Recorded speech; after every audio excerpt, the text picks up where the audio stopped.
Hello, I hope that you are well. It feels like forever since I have been in front of the camera recording you a video, but here we are. And today we're going to be talking about a process that most people try to resist, a process that is imperative on your spiritual journey.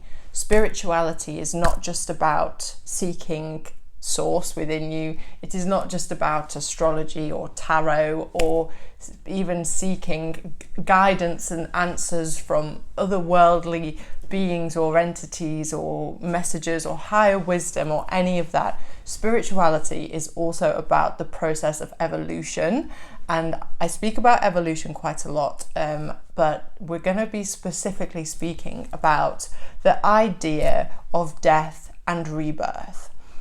Mostly because this is a process that I have seen so drastically in my own life since my spiritual awakening, and I continue to see it in my clients, in my own life, in the lives of others. It is everywhere. It is in nature. It is in religion. It is in mythology. We can look everywhere and see the cycle of death and rebirth. And so and we need it. We need death and rebirth in order to live. So that's what we're going to be talking about today. I'm Roseanna, and welcome back or welcome to my channel. I'm so pleased you're here and that I'm able to create these videos to support you on your personal and spiritual development growth journey. I am a spiritual and Jungian life coach, so we go into your unconscious mind. I help you learn about the unconscious mind, make your unconscious mind conscious so that you can create a life consciously beyond your wildest imagination. So you can utilize the power of free will so that you can follow your path of Dharma, follow your purpose, truly connect to why you're here and see that become your reality. So let's dig in to death and rebirth. Let's start with what is death and rebirth. What does it mean? So it's a transition. It is a cycle. We are living in constant cycles. I use the example of the seasons a lot. Winter is autumn and winter, the periods of death in the seasons, and spring and summer the rebirth, or spring would be the rebirth, autumn would be the death, and we're in a constant cycle. We know that spring always comes after winter, and the biggest transformation happens in winter. It's when the bulbs are beginning to kind of transform in the ground. The leaves have fallen off the trees, but if you look to the trees, you will see that the buds are already there. And in spring is when those buds start to rebirth, the trees start to come alive again. So without death, we cannot have life. And we need the cycle of death and rebirth in order to flow with nature, in order to complete our own personal cycles. Even night and day can be death and rebirth. Every night we go to sleep, every morning we wake up again. That is a cycle of death and rebirth. Now you can also look to astrology to understand cycles of death and rebirth. You can look to the tarot to give you ideas of death and rebirth. You can look to, like I've mentioned, mythology, stories, your own personal history. If you were to look back at your own personal history, what cycles do you see in your life where you had a really big challenge and that challenge brought about a new level of you and a new chapter in your life? That's what your personal death and rebirth will look like, and it follows karma. So karma is your karmic journey, is the lessons that you're here to learn. Maybe from previous lifetimes, maybe from this lifetime. It's all a path of evolution. So death and rebirth it's so important on your human journey, and not just the human journey, because of course we're born and then however many years later we die. They're the two most certain things in your life, that you have been born and that you will die. And in between that, God only knows what's going to happen. And and I think when people come to spirituality as well, we come to it because, and this was my case, because we want to create an amazing life. We want to create the life of our dreams and manifest the yachts and the mansions and the handbags and the dream man and all of this. This is everything that we want to manifest. And we can do that, but first and foremost, you must learn your lessons. You must evolve. And as you're evolving, you're setting the precedent for what you're going to call into your life, because have a think about something that you have manifested in your life, and where you were 5 years ago. Could that person, when you wanted this thing, could that person have, the person who you were, could you see the thing that you wanted in your life? I'm going to use a personal example because I'm rambling a bit. The home that I live in now is my dream home. It is something that I knew I wanted, but I could never have really kind of fathomed that it would come into my life.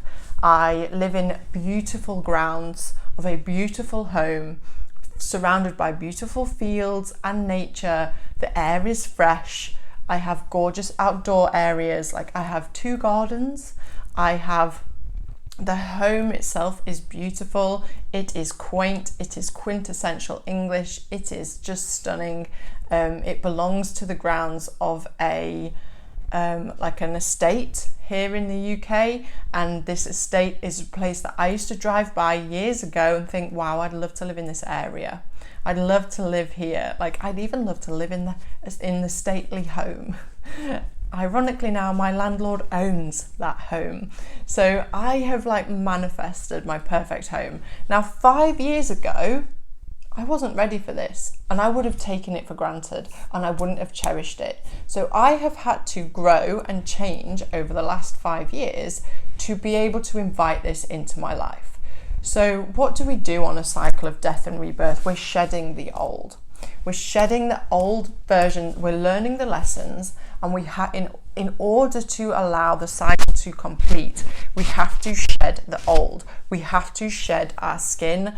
We have to let go of who we thought we were, because remember, the only certainty in this life is that you're gonna die, and that you are born, and then in between is kind of, your identity is not fixed. You have an essence, a true essence, that the true self, the awareness, the consciousness of which you are. And then you have an ego and a persona. The ego being the kind of mechanism that has been formed through your conditionings as a child. It has projected parts of you out onto other people. It tries to keep you safe. It keeps you small. It keeps you in your comfort zone, and protects you. That's its ultimate job, is to make sure that you live another day. And then you have the persona, the mask that you present to the world. So this isn't the truth of who you are. Your identity, your ego is not the truth of who you are. The truth of who you are is so much deeper than that. It is the magic, the essence, the awareness, the connection to source, the God within. It is your power. And we just have these conditionings and these layers over our power that in your every death and rebirth, you're peeling them away.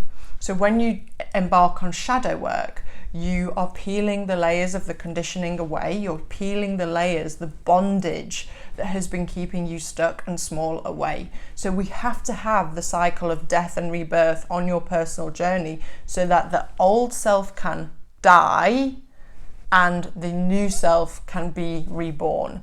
Now, it's not that the ego is dying. You cannot kill your ego. You do not want to kill your ego. Your ego is an essential part of your psyche. You need it. It can be an excellent servant. It is a terrible master. So in consciously creating your life, you're learning to work with the ego rather than fighting against it, rather than letting it control you and your decisions and your beliefs. But so when we're talking about death and rebirth, we're not talking about killing the ego. Like let's kind of work with the ego and work within its capacity and act from the true self, rather than thinking that we're going to kill the ego, the one thing that is trying to keep us alive. Like, it's on your side. You just have to train it a bit better. And then to be reborn means you're stepping closer to your true self, closer to the essence of which you are, the magic, the power, the beauty, the radiance, allowing your truth to shine through your being, your energy. You're connecting to your life force, you're flowing more freely, your work is more powerful, your friendships are more aligned, your relationships, you're calling in an aligned soul match rather than your shadow, rather than someone who's going to trigger you and the bad guy and the person that you're attracted to through your conditioning. It's freedom. So with every rebirth, you get closer to freedom. Now, we can have a death and rebirth over a period of years.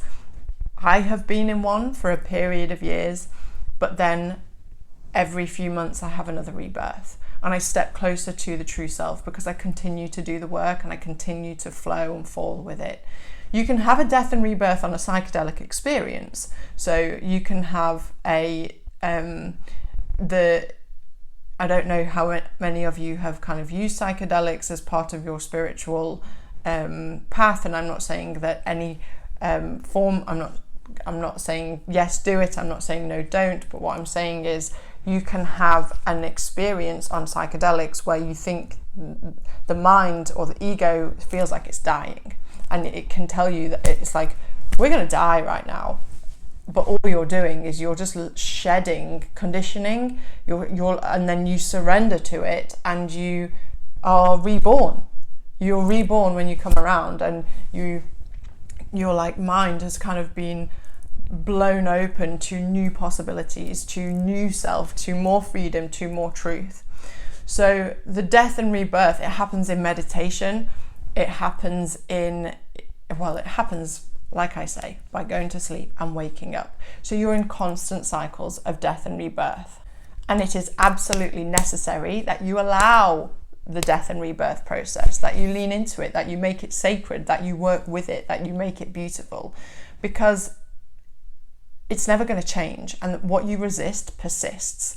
So if you're resisting, if you're trying to hold on to the old self, if you're trying to hold on to your conditionings because you're afraid of the unknown, that's the ego having control of you. If you're not letting go, then it's going to cause you more suffering. Maybe you'll experience it physically, mentally, emotionally, spiritually. You might be blocked. I really advise you to just, wherever you can, maybe ask yourself now, how can I surrender to the death and rebirth cycle, and see what comes up. And maybe it is leaning more into a meditative process every morning and evening, to kind of allow yourself to connect to your true essence, to your divinity, and that will help you trust, it will help you have faith, it will help you surrender, because that's what you need ultimately on the death and rebirth spiritual journey that is life. You must accept that it's going to happen. You must trust that no matter what, you're going to be okay, because you are not the ego, you are the pure awareness, you are the true self. You have to surrender to it. You have to let go and fully melt into it, because there is so much power, and this is where you're able to kind of go through the cycles of life with much more ease and grace. And this is why I love this work so much, the work that I get to do with shadow work, with coaching, with even guiding meditations, because I can see in my clients, the people I'm so privileged to work with, where their cycle ends and where it begins. It's a bit more difficult for me to see it on myself, even though without reflection. So when I reflect on who I was a year ago, I can see the deaths and rebirths that I've been through. Even the last 3 weeks for me personally have been a huge death and rebirth. Like, they have been like probably the big death, and now I'm waiting to be reborn, if that makes sense. So I'm just cracking out of the chrysalis of one process, turning into the butterfly.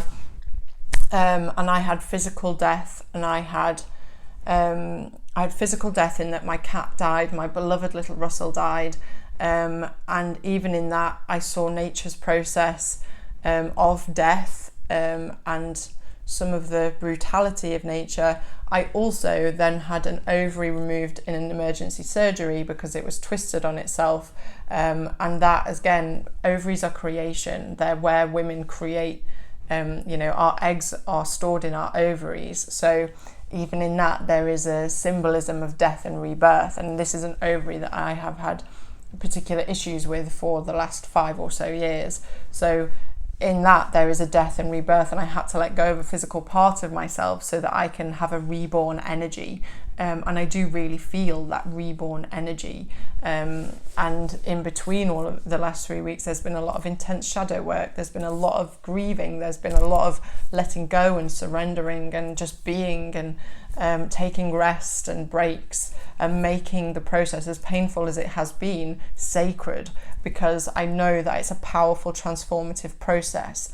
And then I notice the symbols that are showing up as well. So the symbols of transformation, dragonflies on my morning walk, I see Kali and the divine feminine in the spiders that are in my house. I saw this morning a spider that had shed its skin, and it was still attached. It was disgusting. I'm not a spider fan, but I live in the middle of nowhere, so I have to get used to them. But even in that, the spider sheds its skin.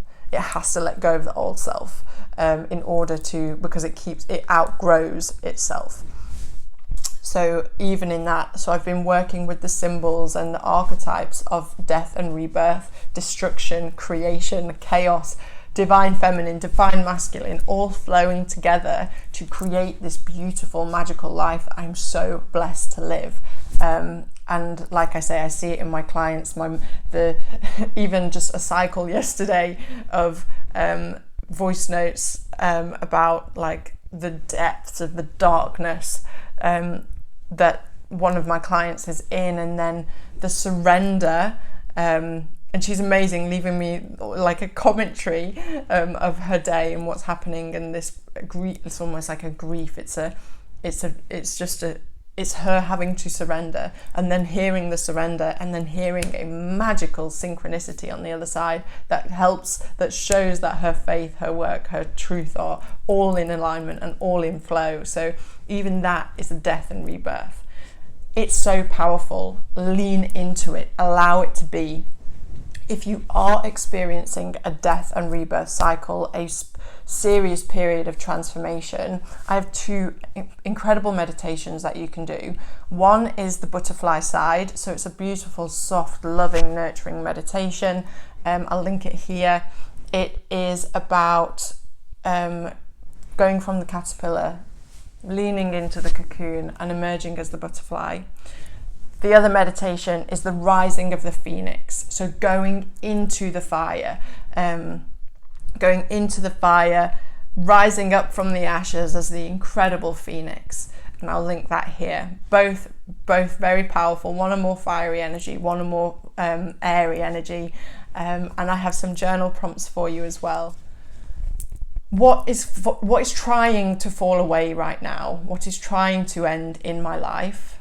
And then following on from that, what am I opening space for? What do I want to allow into my life? And also reflect on any death and rebirth processes, cycles that you can see maybe in the past 5 years or 10 years. And you might see a similar death and rebirth at different periods of your life. That tells you they're karmic. And if you don't learn the lesson, you'll have to go through it again. So this is where you need to surrender and be aware and be conscious. And this is where shadow work, etc., is so, so powerful. I hope this video has helped you. It is a beautiful process. It is a sacred process. It is, you know, you're coming out of it because you find this new inspired energy at the other end, and you feel alive again. Literally, you feel alive again. So that's when you know you're coming out of it, because your energy shifts. I hope that this has helped you. Thank you so much for watching. Please hit the thumbs up to let me know that you enjoyed this. Let me know that you've been watching. Leave a comment if you have any insights or takeaways or questions. I will help you. And don't forget to subscribe to stay up to date with all of my latest content. There will be a new meditation out soon, and I hope you have an incredible day.